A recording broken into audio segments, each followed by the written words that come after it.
यह कहानी एक छोटे से गांव के एक रसोइये की है जिसका नाम था रघु। रघु अपने काम में बहुत माहिर था। उसके बनाए खाने की महक दूर दूर तक फैल जाती थी और लोग उसकी तारीफ करते नहीं थकते थे। चाहे दाल हो, चाहे कोई मीठी चीज, हर कोई रघु के खाने का दीवाना था। लेकिन रघु के अंदर एक बड़ी खामी थी, वह बेहद लालची था।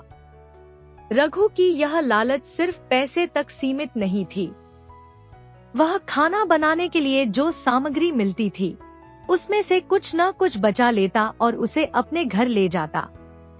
कभी चावल, कभी घी, कभी मसाले, वह हमेशा किसी न किसी चीज में घोटाला करता। उसका मानना था कि इस तरह थोड़ी बहुत चोरी से उसकी आर्थिक स्थिति सुधर जाएगी और कोई ध्यान भी नहीं देगा। गांव में रघु को एक अमीर जमींदार के घर काम करने का मौका मिला था। जमींदार का परिवार बड़ा था और अक्सर मेहमानों का आना जाना लगा रहता था, इसलिए रघु के पास खूब काम होता था। यहाँ उसे बढ़िया वेतन भी मिलता था, पर फिर भी उसकी लालच कम होने का नाम नहीं लेती थी। रघु बड़ी चालाकी से अपनी चोरी करता। जब जमींदार के घर के लोग सो जाते या ध्यान नहीं देते, तो वह रसोई से मसाले, तेल और दूसरी चीजें छुपाकर निकाल लेता। उसे लगता कि वह यह सब चुपचाप कर रहा है और कोई उसे पकड़ नहीं पाएगा।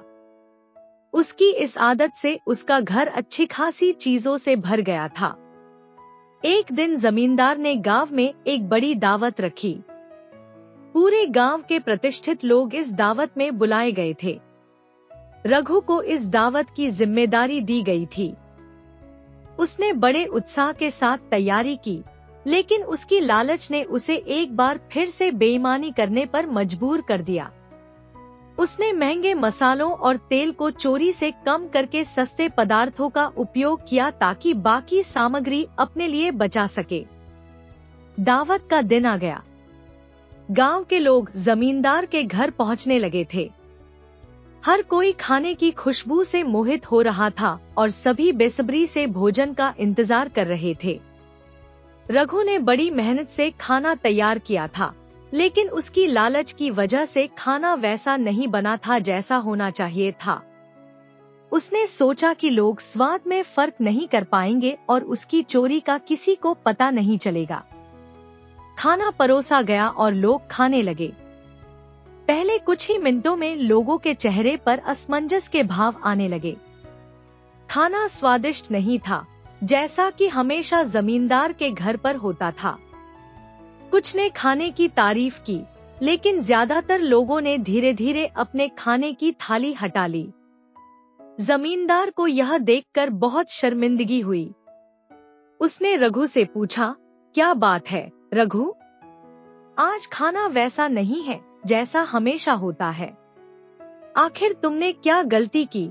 रघु ने खुद को संभालते हुए कहा, मालिक, पता नहीं क्यों, पर शायद सामग्री में कुछ कमी रह गई होगी।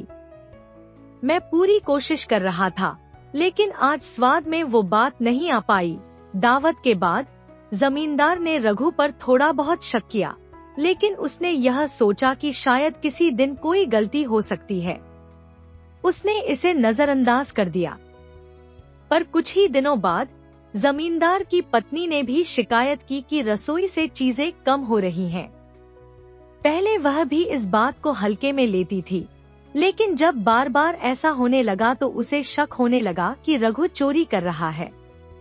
जमींदार ने इस मामले की जांच करने का फैसला किया। उसने सोचा कि यह पता लगाने के लिए उसे एक योजना बनानी होगी। उसने अपने एक करीबी नौकर को बुलाकर कहा, रघु पर नजर रखो, देखो कि वह कहीं चोरी तो नहीं कर रहा। जमींदार के नौकर ने चुपचाप रघु की गतिविधियों पर नजर रखना शुरू कर दिया। एक दिन उसने रघु को चोरी करते हुए पकड़ लिया। वह रसोई से घी और मसाले छुपाकर ले जा रहा था। नौकर ने तुरंत जमींदार को इसकी खबर दी। जमींदार को बहुत गुस्सा आया। उसने सोचा कि रघु को सबक सिखाना जरूरी है, ताकि वह आगे से ऐसी हरकत न करे। लेकिन जमींदार ने सोचा कि उसे समझदारी से काम लेना होगा। उसने रघु को सीधे सीधे कुछ कहने के बजाय एक और योजना बनाई।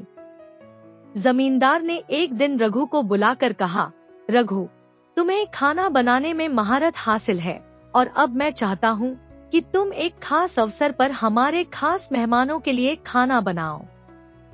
लेकिन यह एक बहुत ही विशेष दावत होगी, इसलिए तुम्हें खाना बनाने के लिए सबसे अच्छी सामग्री मिलेगी।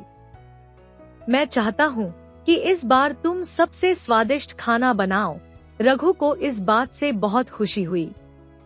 उसने सोचा, इस बार तो मुझे और भी ज्यादा सामग्री बचाने का मौका मिलेगा। जमींदार ने उसे बहुत सारी महंगी सामग्री दी, बढ़िया मसाले, घी और तेल, ताकि वह स्वादिष्ट खाना बना सके। लेकिन उसकी योजना थी कि वह देखे कि रघु फिर से लालच में पड़कर चोरी करता है या नहीं। जैसा कि उम्मीद थी, रघु ने फिर से अपनी पुरानी आदत नहीं छोड़ी। उसने सोचा कि अगर वह थोड़ी सी सामग्री बचा लेगा तो कोई उसे पकड़ नहीं पाएगा। उसने फिर से सस्ते मसालों का इस्तेमाल किया और बाकी चीजें अपने लिए बचा ली। दावत का दिन आया। इस बार जमींदार के खास मेहमान थे जो राजा के दरबार से आए हुए थे।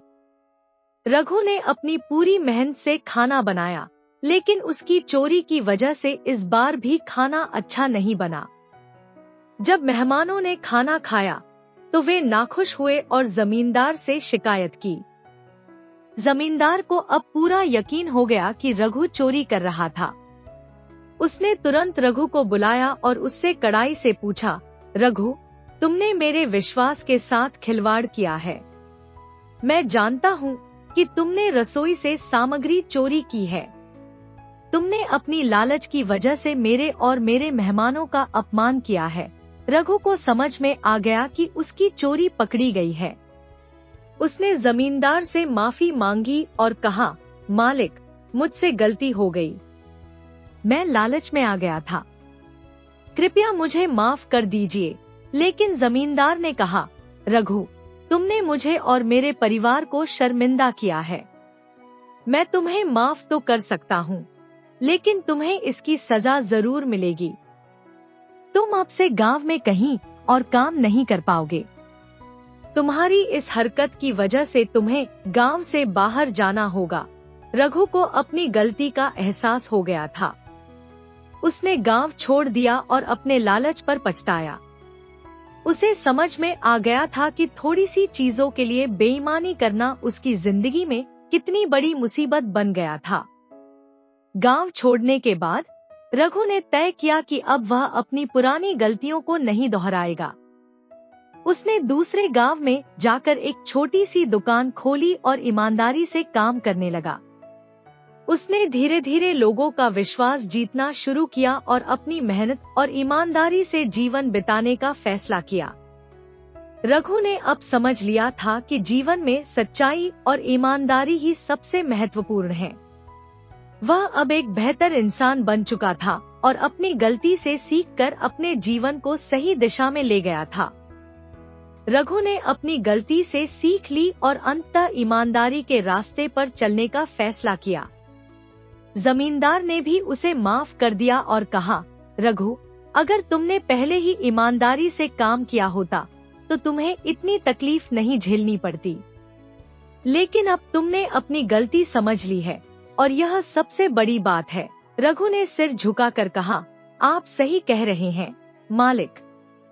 अब मैं अपनी जिंदगी में कभी बेईमानी नहीं करूंगा। इस तरह रघु ने अपनी गलती से सबक सीखा और एक नई शुरुआत की।